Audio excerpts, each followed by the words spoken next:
If your job disappeared tomorrow, how many ways would you still make money? That's what diversity income is all about. So, welcome to my podcast, Seeking Wisdom Through Real Estate, where we dig deeper into truly understanding and gaining knowledge from experienced and educated people. I am your host, Leah Massey. I'm a real estate agent who is trying to educate myself more and take you along for the ride. Every week, we will be bringing you information to help you unlock the understanding in real estate. So join me today with my guests, Chaz and Katie Bowers. Thanks for having Thanks for having us. They are a married couple who have purchased a multifamily commercial property to diversify their income. They are going to share with us their journey and more. But before we dive deeper into real estate with them, I would love our viewers to hear more about your musical side. So you both serve as musicians in your church. How has that experience shaped who you are today? Well, today specifically, we came from putting on a funeral. Um, so that's why we were a little late. Sorry. But yeah, I mean, I think we talk all the time about how being musicians, like it can really take up all of your life when that's your main job. And that's your primary job, Chaz. Sure. Um, but honestly, having the real estate side of things, I feel like makes him a more rounded person. You were just talking about that last night. Yeah, and so we even met through the choir, and so that's kind of shaped our lives in a real way. And so I'm a composer and an organist and choir And a good one. conductor, and Katie's a fantastic soprano. And so we do that, and it's also really nice to have that alongside what we do in real estate. And so just which we a very small part of what we do is that, but more and more as we go on. So you did say, so how does that help you guys in real estate? How have you noticed? Has it helped with the patience or the being patient until the return kind of comes? Well, in a lot of ways, I think too, it centers your values, because we come from also working at the church. We want to do right by people too. So I feel like that part of it, I always feel good about that we're able to, maybe improve someone's living, in a very measurable way. If it's a tenant that you have and they have a problem, we're not trying to gouge them. We can go in and we can help them, and then they're always so thankful for doing that. So you feel like there's a little bit of charity involved in it, and that sort of thing. And it also, the schedule's flexible, right? A little bit. Your schedule as musicians kind of help you be. Yeah, it really condones that, to be able to go and to do work on the building and stuff like that throughout the week when we have more time, and on the weekends when we're busy. It doesn't always work out perfectly, but it is pretty flexible. And I work from home a lot in my primary job. So even if, I mean, like, I am not super useful if like pipes are frozen or something in a building, but like at least I can go check on it. Like I can say like, hey, I'm going to step out, go check on the building, and it's usually not a problem.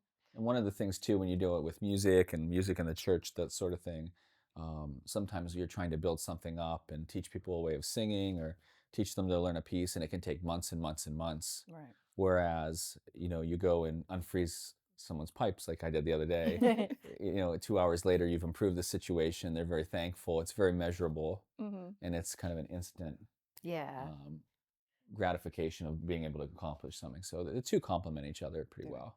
Or when you're fixing up a space too. You come in and, if there's something wrong with the space, and, as soon as you paint it, it's like, wow, like that looks so much better. Yeah. So what made you want to invest in real estate? What's the story behind that? About 10 years ago, when I'd started in my job, one of the choir members' husbands, who is kind of a real estate guru and owns hundreds of properties around the city, had taken me to lunch, and my assistant to lunch separately, and talked up real estate to us and said, you should keep this on the back burner. And he actually got the person who was in my job before me into it, because they do pair well together as far as if you have a flexible position that you can do this sort of stuff. And so he said, you should think about this. And it was kind of on the back burner until my mom had passed away, maybe 4 or 5 years after that. And her house was then available. And so I was kind of like, well, I got to clean this house out. And I just about did that. And then some people came and asked what I was going to do with it. And I said, well, I'm thinking about renting it. And they said, what price? And I told them, and they said, we'll take it.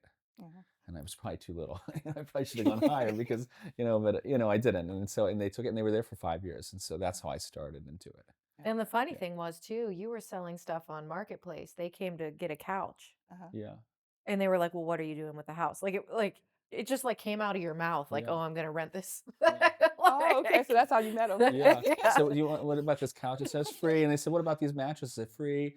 And then and they said, what about the house? And I said, for rent. And they said, we'll take it. So It like yeah. wasn't very Yeah. well thought out. Yeah. But it worked out. Yeah. It worked out just fine. And it gave you your experience you needed for the It was next. it was a good entry point for me. Yeah. And so, can you tell me about? Well, you started to tell about your first property that prepared you for being a landlord. So, how Yeah. did that prepare you for being a landlord? Those 5 years of. It got me into it. I had to do a lot of research right away into, the lease and doing background checks and that sort of stuff and how to structure it. And that one I just structured through myself. I didn't, open a business for it. It was just my own property that was in my name, so I just Mhm. rented it out like such. Um, so it had me do like a lot of the basic background work I needed to do to get started. Now, what got you into finding? So, how did you find your first multifamily property? We had found it in Elizabeth, and it was a good price, and it was a lot of units, and so so we'd gone and kind of driven by it and looked at it, and did a little And then about we it. were like, "We need to find an agent to show it to us." Yeah, Yeah. yeah, And And who was that? this like amazing lady came and helped us, Oh, yeah, okay. yeah, It was Leah. Yeah, it was me. It was me. I was right. yeah. And to come to find out, that was a commercial space because they had the 5 units instead of the four. Had that.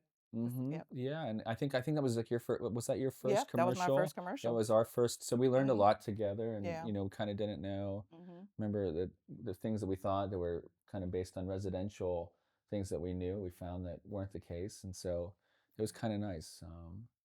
Yeah. I think it's really important you have a good realtor. And my dad actually had recommended a realtor that they used, Mhm. and I think she was kind of getting out of things, and she recommended Yep. you, and how it happened, Yeah. which was fantastic for us. Yeah. Yeah, but you kind of I don't know that we would have done it had it not been for having a good realtor. I think that's really Yeah. important. If somebody who's kind of willing to go ask the tough questions, and I think at points like you kind of push them Mhm. maybe more than other people would have, in Right. helping it close the deal and stuff like that, and it worked out really well. Yeah. Yeah. And having good buyers too. That's for sure. Yeah. Teamwork. What made this specific deal stand out for you? Well, they always say with real estate, it's location, location, location. Mhm. It was in the town where we lived, so we liked that. It's Mhm. just right 10 minutes away. Um, and it was also the cost, figuring out the cost versus the number of units was really good. Having the 5 units in a building in Elizabeth was pretty desirable to us, and it's hard to find that. Yeah. A lot of times that you're getting like a duplex maybe at that. So we knew it needed a lot of work and there was a lot of calculation, but we felt we could make a go of it with it. Okay. And then what was the biggest challenge during the buying process? So now you liked it. Now, you're under contract. Yeah, I think honestly, because it was that first building, it was just you know kind of the stamina of just keeping with it, because there's a lot of nerves that go Mhm. into that. And when you deal with real estate, especially rentals, Yeah. everyone wants to give you their worst horror stories about the person who lit the apartment on fire and burned, and that's Yes. all you'll hear. Like Yeah. eviction court Yeah, Mhm. and and stuff like and that. and, and that's pretty terrifying. And so once I told people I was doing this, everyone was like, "What are you doing?"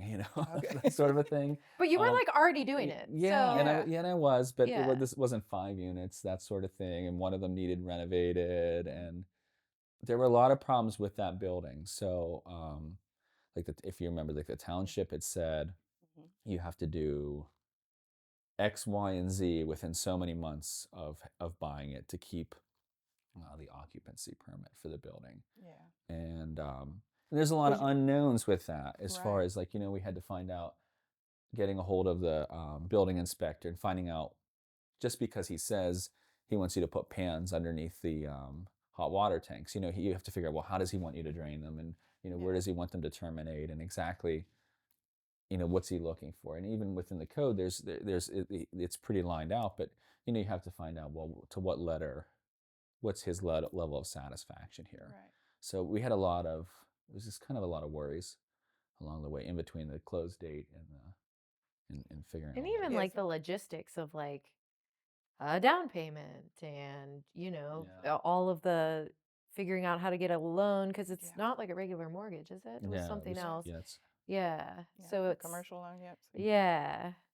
And you had to get another lender for that one, yeah. yeah, and so it was a different lender, Yeah. and it was a whole different group of people. And Yeah. I think it was each step kind of had its own probably stresses or unknowns for you guys. Was that?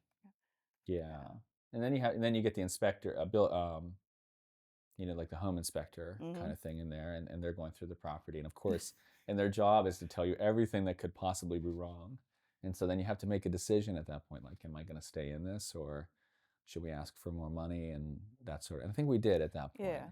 But I think Yeah. what helped you, I don't, because you're handy yourself and you know people who are. Mhm. So a lot of those things that came up on the inspection report, some of those things you already kind of knew about, knew how to do Yeah. or fix. So did that help too? It really did, Yeah. yeah. And having good friends or contacts Mhm. is really important. Or you have to either be handy yourself, or you have to have that, because you don't want to have to be calling someone you don't know every time you have a problem. Yeah, and we're fortunate too because you have your best friend who's very handy and can do anything. Mhm. Your dad too had a fab shop and he's Yeah. full of knowledge.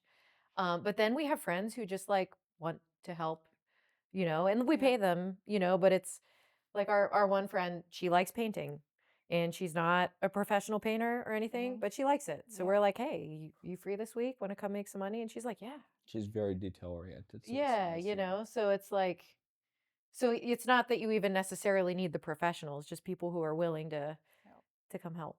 Well, that's good for someone who doesn't, who isn't handy and may not know people, but maybe can reach out to family and friends and say, "Hey, do you know how to do this or do that?" Yeah. Yeah. Yeah. And it's, Yeah. to be honest, it's so much of the stuff is not that difficult to learn how to do on your own. Mhm. And, especially with, being able to read on the internet, as far as this is how to do it. And you can watch videos on how to do the Right. things today. There's some things you want to left, if you don't understand, you want to leave up to professionals, sure. But a lot of things you can fix yourself if you look into it. Yeah. And that helps you too, I think, when you're knowledgeable of it, some stuff other people might see as, oh, something that's going to be such a huge problem. But since you kind of know about that, you're looking like, oh, no, I know how that can be an easier fix or I can Yeah. get that done. It's like the sewer. Anytime it's a sewage problem, Oh. call the plumber. Okay. I get them in I was there. about to ask you, have any That's tips on that? yeah. Yeah. I always think like that's those are good people to call when you got to start snaking lines and stuff. I mean, you could do it yourself, no problem. I But love like, a do lot of you people. want to do it yourself? Exactly. I think that's money well spent, but that's just my opinion. Well, can you give, if you don't mind, I mean, can you give some things that you look for when you're out there looking at a home or some of the things that you look for, some of the basics? Yeah, I mean, you can really, if you get into it, the more that you look at, and first of all, if you don't know, take somebody who knows with you. Hmm. You don't want someone, and you got to find the people who aren't going to tell you. Some people tell you, nay, nay, nay, don't buy. But you want someone who's going to be able to say, like, well, this electrical is way outdated, and so, but not just to say that, but then to be able to say, to bring this up to modern standard, this is what you're going to have to do to accomplish that, Mm. or this is all cast iron plumbing. So at some point, you're going to be digging this out, Yeah. or this needs a roof, or you're talking about a lot of windows here. That are standard size or that aren't standard size. You're just Yeah. kind of looking at the big ticket things too. Hot water tanks aren't so bad if you can put them in yourself. But if you're not, then every time you're paying $1,500 or $2,000. Same with furnaces and things like that. So some of it you have to, you're looking at all that and doing some calculations as far as what's the return going to be on this unit if I'm constantly replacing those things. Right. And that's a good point because you guys will always bring like people to come and look too. Mm-hmm. When you're selling, I mean, I think a lot of people don't think of that. Bring somebody that you know that's handy or somebody that is a professional or whatever you want when you're going to look at the place too. Yeah, and when Yeah. you're excited about it, you don't see any of that stuff. Right. You Yeah. just see this glorious place, and then Yeah. somebody else who is grounded is going to say to you, "Hey, this is great, but don't forget about X, Y, and Z that you're going to have to do, and you probably want to do before you move in, Mhm. or before you move tenants into this property." Okay. Yeah. Now, I always kind of want to know when you guys go back at home and discuss properties, can you just give a little bit of insight how that process goes, how you guys are processing that so people kind of know how that looks? Well, I would say, as far as the business goes, Mhm. that is all Chaz. He was doing that before we were married. I just sort of weigh in and say what I can help do and that kind of thing. And I can be your sounding board or whatever. But we're looking for a home Mhm. now, Mhm. looking to potentially move. And I always say, because we know what kind of house we like, which is nice. We both like the old house, and we want something that we can kind of fix up and make our own that has all the character and everything. And you've taken us to see so many, and I'm like, I love it. I want to move in, and I'm like so excited. And, so I always say, like, I should really have the power of veto. Like, Mhm. if we see something and I don't like it, then we can eliminate it. And I think we Yeah. saw one in Dormont like last Uh-huh. week. We Yeah. left there and I was like, "Okay, I'm vetoing that one. We can move on." But like other than that, I am going to like the house. And so it's kind of his job to decide like, what does it need and like what Mhm. friends do we need to bring in to figure it out and actually how much is it worth and we have a lot of discussions about it, but he always kind of has to be the bad cop. Okay. Well, that's good teamwork, right? That's Yeah. good. Yeah, Yeah. Yeah. yeah. And we have not looked at any rental properties since we got married, but I assume Yeah. it'll probably be the same. Yeah. So, Well, we're always looking at, well, what's the price tag on the property that they're looking to get, and then what all does it really need, Mhm. um, and could you recoup if you got into it and the situation changed in a year or two and we're going to move, could we get back out of it? Well, we would have to put into it like right away. Mhm. And so I think a lot of times it's that kind of a calculation. Even with our own home, Yeah. we looked at that one house that was kind of towards the top of the limit, but then it needed all the stuff in yes. addition too. So Right. by the time you do that, you're never going to get a return on that investment. Mhm. And when you're living in it for yourself, I think sometimes it's like, well, I always think about it. It's pay to play. Yeah. You're, of course, there's some, if your enjoyment, if you really love the property, that sort of thing. But when you're looking at it as a business, then you definitely want to be able to get out when you need to. Right. Well, that's good though. Mhm. Yeah. Yeah. Thinking of that future too. Yeah. Hmm. Yeah. Now, what was how was the first year of ownership like for the multifamily?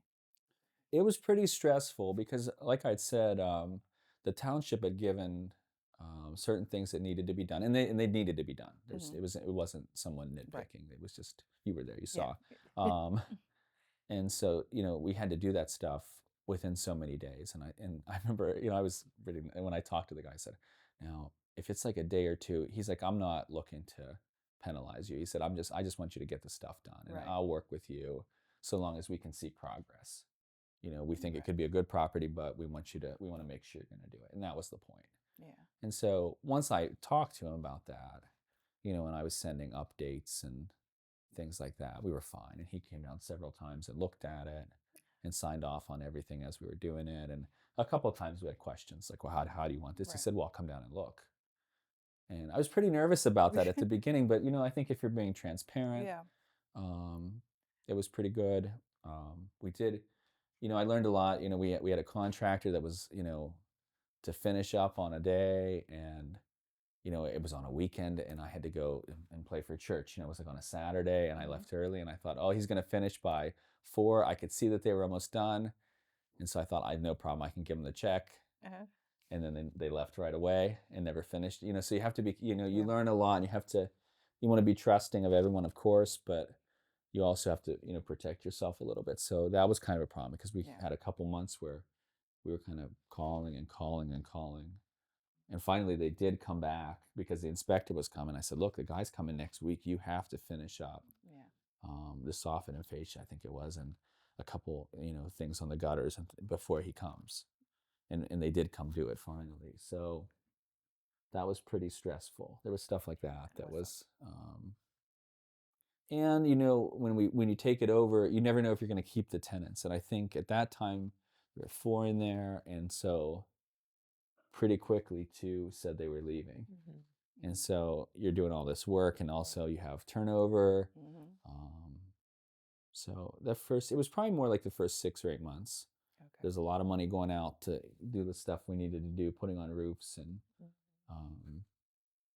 all that, and then also the turnover, dealing with the township and everything. It was stressful, but everybody was good. Everyone did their part, and I think it turned out fine. Everyone was happy by the end of it. Yeah. And you really learned too, you had to keep an eye on it, like even for the things that he was paying people to go down there and do, and I'm more casual, so I'd be like, oh, whatever, we figure it out. Yeah. Well, like, you were getting a new roof because it's, there's the big building, it Right. has 4 units in it, and then there's a small house on the property Right. too.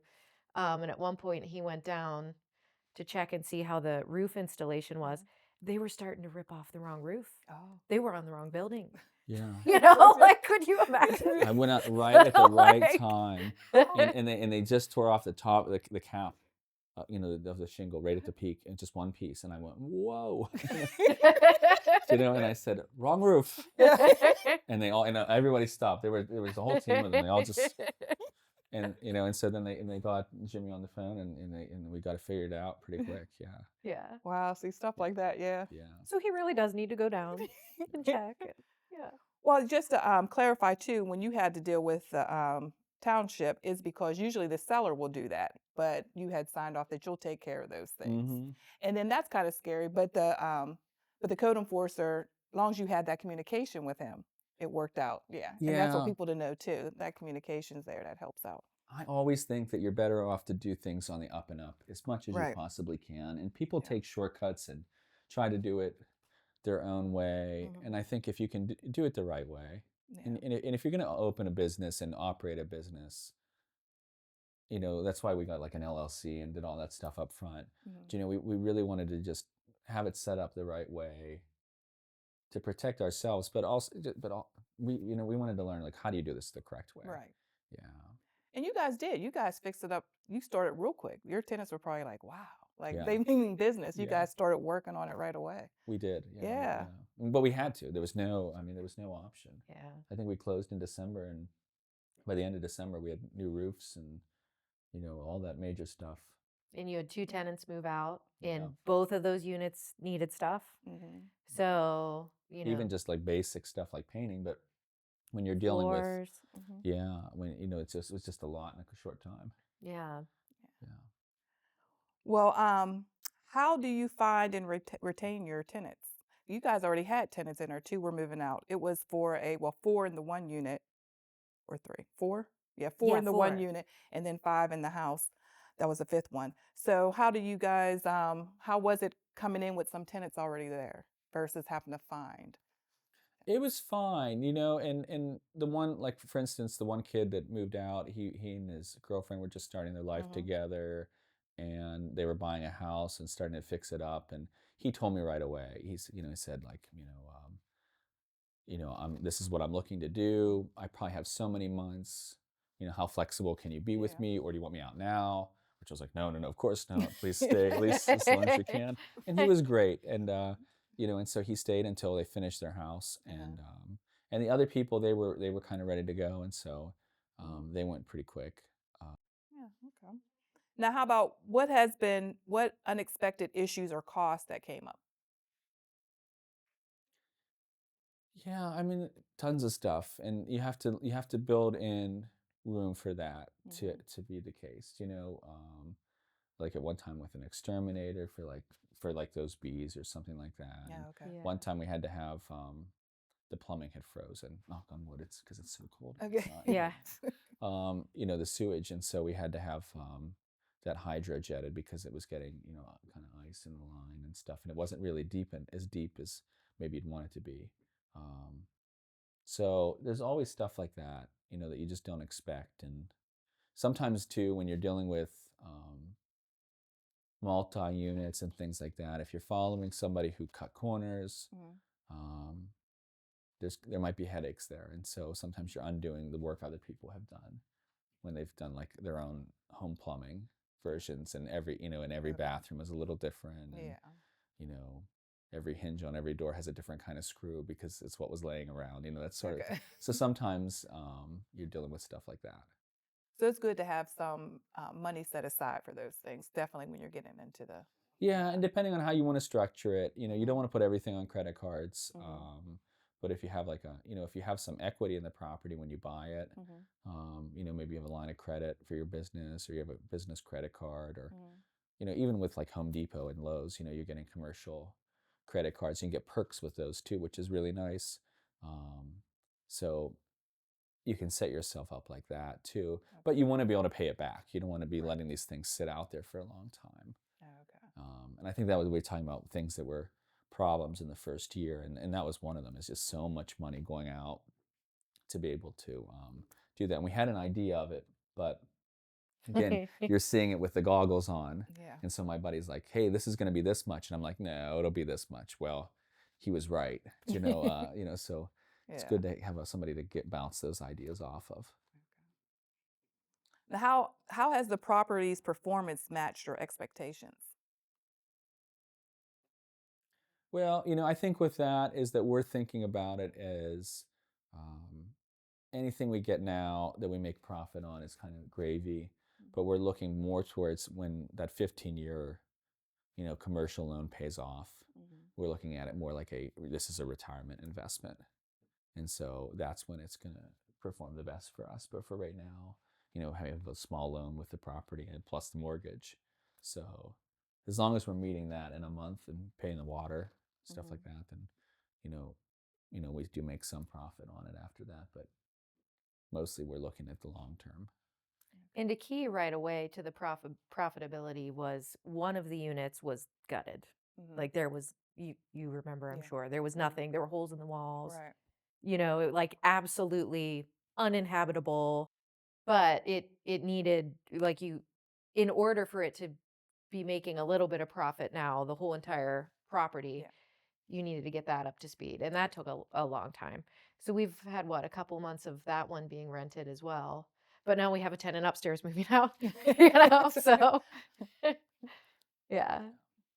So So you it guys, fluctuates. so you guys did have that renovation. That was one of my improvements and renovations in the place. So you guys did have that. The one apartment downstairs, you Yeah. guys did that. Mhm. So how did that kind of process go there? Well, with us, I wanted to do it right away, of course, Mhm. but you had to do all these other things that we were Right. required to do with Yeah. the property. So it took us a little bit of time to get it done, probably over a year. It was a while that by the time we got all the way through it, just with everything else we had to do and doing it in between places and painting where we needed to paint and doing the We were planning roofing. a wedding at the time too. Yeah. Oh, So I okay. wasn't Yeah. like super useful, you know. So But it didn't totally hinge on that one property, but that was, kind of the profit point was having them all occupied. yeah. And it was a super small unit, so we were like, well, what if it doesn't Yeah. rent because it's really small, but in Elizabeth there are not a lot of rentals Right. at all, Mhm. so actually, anytime we go to look for tenants, it's immediate, Right. It's people, responses, yeah. Mhm. wanting to come and look at it. And so we actually wound up having no trouble there. It was fine. So Yeah. Plus, you guys have the long-term tenants for people seem to Yeah. stay long. Hmm. People notice that yeah, too. Like, oh, okay. And you yeah, guys really done it up nice when I seen the pictures. Yeah, Really, it looks it really was good. a yeah, total change. Yeah. yeah. Yeah. And I mean that unit needed it because like literally there was like nothing that we could keep in it. It was Yeah. pretty bad, so Yeah. it brand new kitchen, brand new floors, Yeah. a lot of the bathroom was replaced. So that'll be nice because that is done now, and Yeah. that'll hopefully last a while. you know Yeah. Yeah. so And is that, I mean, if you guys, is that something too, like the things that you mentioned as far as you can grab money from places you can take money to help with some of the repairs in your rentals? Was that also used like that too, to do that one apartment up? Like you said, as far as your commercial, like business cards or just so people can know, like, okay, if there is a place in there that's not done up, how can I afford to, you know, update that? I might not have the money set aside for that. I'm Yeah, just, it's better if you have a little bit. We did a lot of paying as we go, or mhm. that's at least I did. Yeah, So I was kind of personally funding a lot of it. yeah. and then some of it went on credit cards, which now you finally pay off, Yeah. which isn't, but that's not ideal. And so I don't you don't think you don't want to do it based on having to do that. Right. It's one thing if you're putting like appliances on and you're gonna pay them off over like a couple months is kind of what I did. Um, But that's also kind of yeah, good that you didn't just jump right in and flip that first unit that needed it, yeah. because then you're kind of spreading the costs out over Yeah. time too. Mhm. So, And it's good too, like diversified income. So therefore you still have you have another job that also helps. So don't Exactly. quit your, day job maybe at first. No, I Yeah. wouldn't. Yeah, Yeah. I'd keep it as long as you can, Yeah. maybe all the time, depending on how many units you want to have. Right. Yeah. Um, what's one mistake that taught you the most?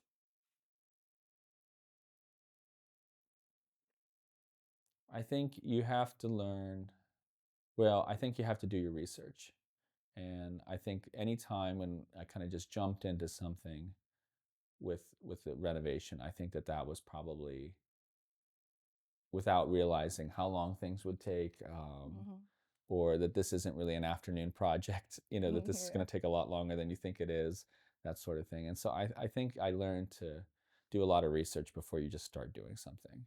It was kind of a rip and tear mentality at the beginning, and then and having the right tools for the job. And it was a good excuse to kind of collect a lot of tools too. he has Yeah. too many tools. But It's which is great. But great. also like you want you when you go to start something, if you've done your homework, it was a lot of project Mhm. planning that I learned. Mhm. This is like, I'm gonna do this on Friday, and so I'm thinking about it for like that week before, Mhm. and that's helped me a lot even in like music. Is knowing like that this is coming up, and it's kind of organized a lot of aspects of my life. This is coming up, and these are the things you need to have to do that job. Well, you don't want to wait till Friday morning when everybody shows up, and now it's time to go get all those things. Right. You want to have them on site, Mhm. ready to go, whether they're being delivered or whether you're going to Home Depot or Lowe's to get them, Mhm. um, that sort of thing. And so a lot of project management. I learned a Okay. lot about that too. Okay. That's good. Yeah. Well, how about challenges? What are some of the challenges of being a landlord? And what do you enjoy about being a landlord? Well, as like I said earlier, people will tell you their horror stories, Mhm. and some of them are accurate, and so you have to realize that. And Okay. so, like a couple weeks ago, we did this concert right after Christmas at the church, and with a choir and a full orchestra, all this stuff, and the church was packed, and I turned my phone's in a side room Mhm. somewhere, and it's off, He's and up there Aaron, conducting who the I'm talking, choir. Aaron, who we were talking about earlier, Uh-huh. is a good friend and always helping us with, and very handy. Mhm. Could fix anything. And he plays the organ. He's the assistant, and he also helps us, and he has properties too. Uh-huh.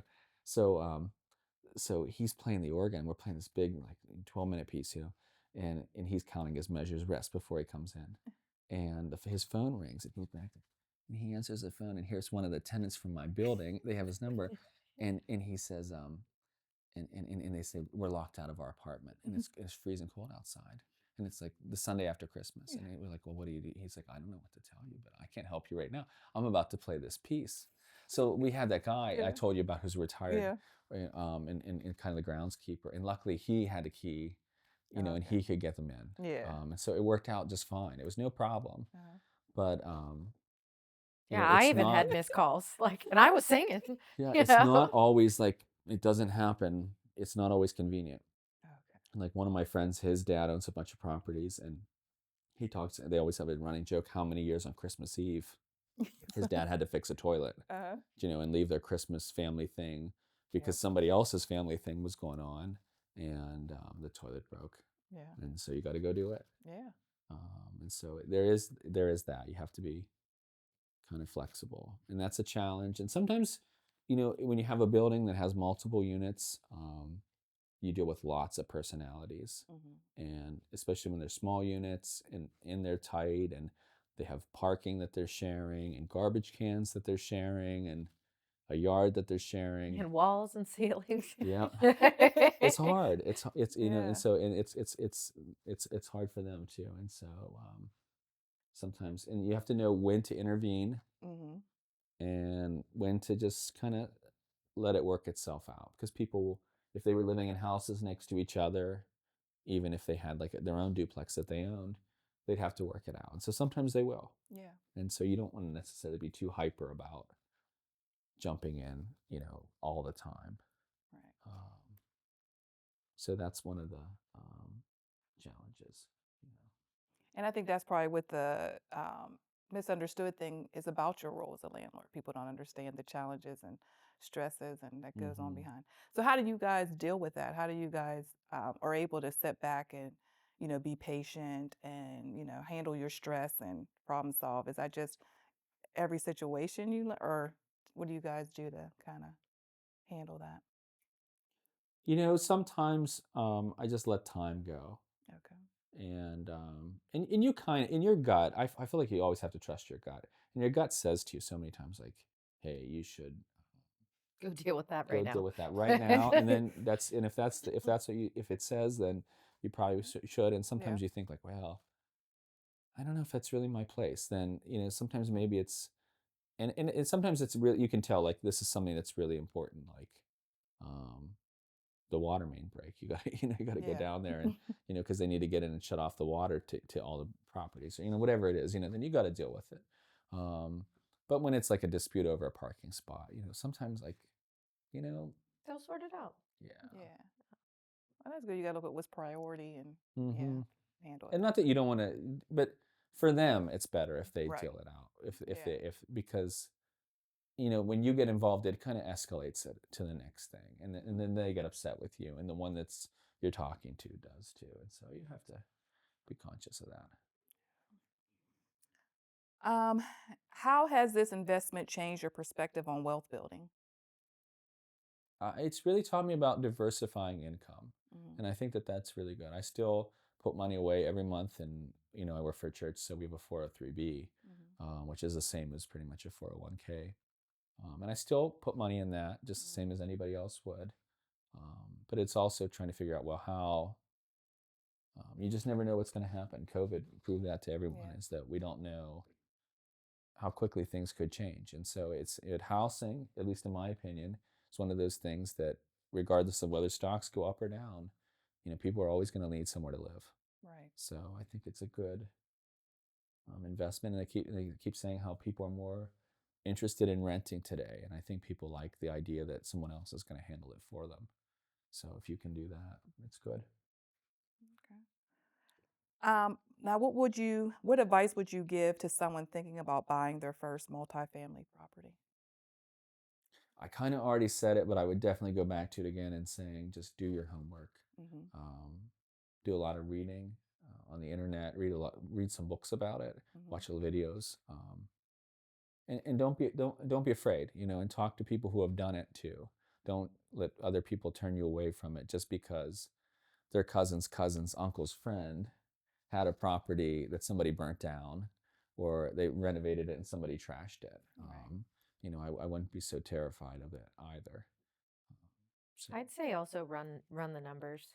And if you go online, the internet will tell you there's like a ratio of Hmm. how much money you should be making from the units, and what your mortgage would be and what your utilities would be, and like kind Right. of the whole thing. But it seems like like especially that particular Yeah. unit, it was like a no-brainer situation because they were asking for like nothing, Hmm. and it was already filled with all those Hmm. people in it. And even with the one unit being kind of on non-functional, Right. like it was like you could tell, like, okay, if he were to fix that up, that would definitely be profitable, Right. and even like you have a cousin in real estate, and he said, man, if I had seen that one, I would have scooped it up before you, Yeah. like, because it was just like obviously priced the right way Right. to actually hopefully eventually make you money.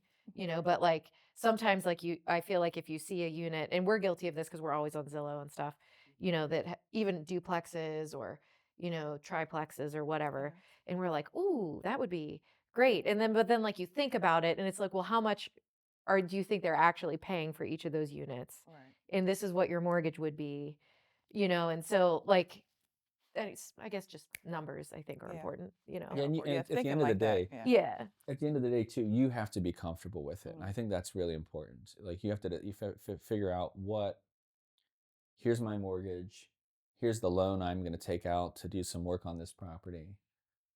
Here's what the rents are, and then what can I get myself into?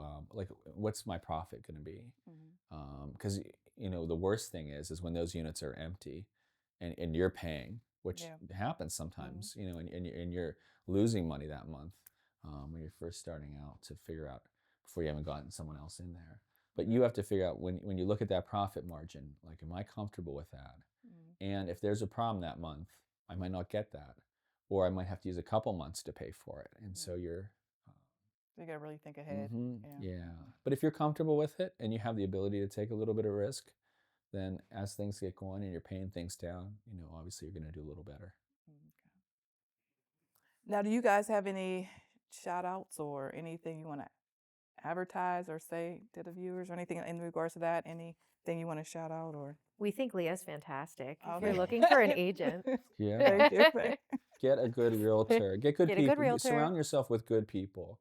And the realtor is definitely one of them. We found that out right away. You need a go-getter. Um, Somebody who's willing to ask. Some people, we found, even from our own experience, some realtors want to push you into a sale. Mhm. And even if it's not the right sale, and so you want someone who's really there for the right reasons. Yeah.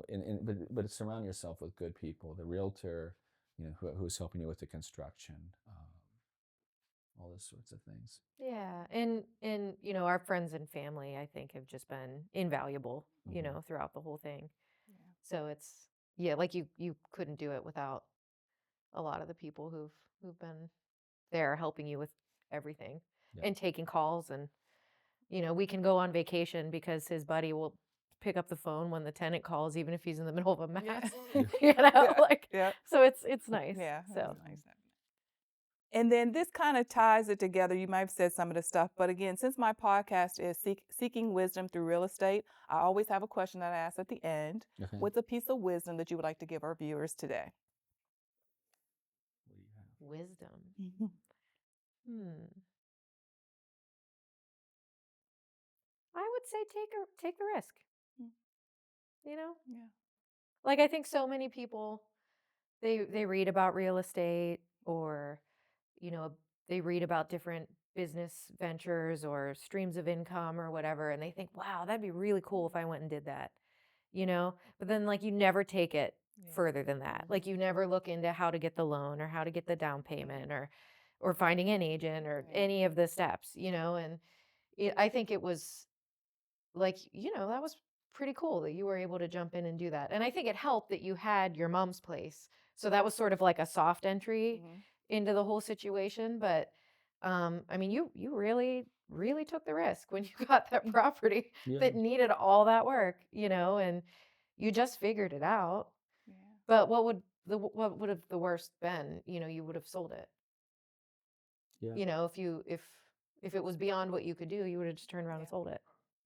So But he took that step. Yeah. Yeah, I think even taking the risk too to me means that don't be afraid to ask the question. Is this for me? And then to look into it and look into all the parts and maybe find out you discern by the end of it, hey, it's not for me. Like I don't want to be on the hook for that. Mhm. And that's okay too. It's definitely not for everybody. Right. And there's times even when you start doing it, you're going to say, why did I ever do this?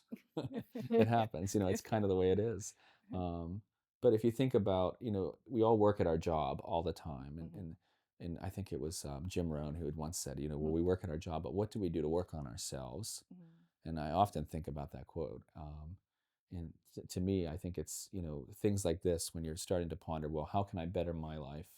And how can I build the next step of it? Well, what things can I do to, take myself to the next level and for my family? How can I provide for my family? Yeah. And so, being able to look into it and say, read about it and talk to some people maybe who have done it, that is invaluable. Mhm. So, but if it's something that interests you that you keep thinking about, you know, look into it. yeah, Think about it, and if you think it'll work, take the risk. Yeah. You can always get out. no one else is going to do it for you. You kind of have to do it for yourself. And so, and so you're on the hook when you choose to do it, but it's worth it too if you can make it a better means for yourself. Yeah. Yep. Thank you, Chaz and Katie. Thank You you guys for did great. having us. Yeah. I enjoyed it. All right. So if you have enjoyed your time with us, please like and subscribe to my channel. Also, comment on topics that you would like to learn more about. See you next week when we seek more wisdom through real estate. God bless.